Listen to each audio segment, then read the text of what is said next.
তারকেশ্বর মন্দিরে পুজো দিলেন মা সিরিয়াল খ্যাত অভিনেত্রী শ্রীতমা ভট্টাচার্য। বুধবার তারকেশ্বর মন্দিরে অভিনেত্রী তার মাকে সঙ্গে নিয়ে শিব মন্দিরে পুজো অর্চনা করলেন। ঝিলিক সাংবাদিকদের মুখোমুখি হয়ে জানান, এটা একটা অন্যরকম অনুভূতি। আমি এর আগেও এসেছি আমার বাবা থাকাকালীন।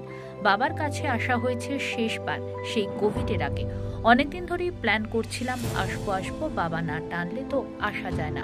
সব থেকে বড় কথা হচ্ছে এই অনুভূতিটা আলাদা করে বোঝানোর নয়, ঈশ্বরের কাছে আসার অনুভূতিটাই আলাদা। আমি চাইলেই তার কাছে পৌঁছাতে পারবো না, তাকে চাইতে হবে। দেখুন বিস্তারিত। কেমন লাগছে? এটা তো অন্যরকম অনুভূতি। আমি এর আগেও এসেছি, কিন্তু আমার বাবা থাকাকালীন বাবার কাছে আসা হয়েছে শেষবার, সেটাও কোভিডের আগে। আর অনেক দিন ধরেই প্ল্যান করছিলাম আসবো, আসলে বাবা না টানলে তো আসা যায় না। আর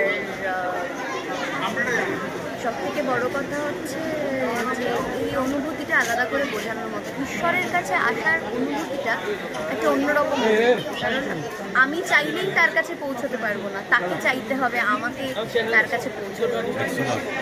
আমার হাজার প্রার্থনা সে গিয়ে হয়তো একবার শুনবে, তবে আমি তার কাছে পৌঁছতে পারবো।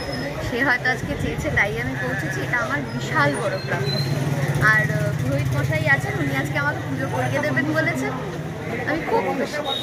সব থেকে বড় কথা হচ্ছে মা আছে আমার সঙ্গে, এবং যারা আমার সঙ্গে সর্বক্ষণের সঙ্গে তারা রয়েছে। আমি আর কিছু চাই না।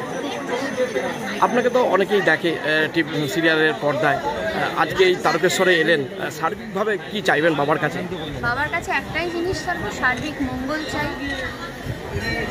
আর যেন কোনো রকম কোনো অশুভ শক্তি আমাদেরকে ছুঁতে না পারে। যেভাবে কোভিডের জন্য অনেক মানুষের প্রাণ গিয়েছে, কোভিডের জন্য অনেক মানুষের অনেক রকমের অনেক অসুবিধে হয়েছে, সেই অসুবিধের মুখে যেন আমাদেরকে আর পড়তে না হয়।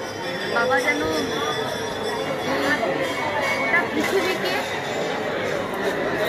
একা আগলে রাখতে পারে। Thank you.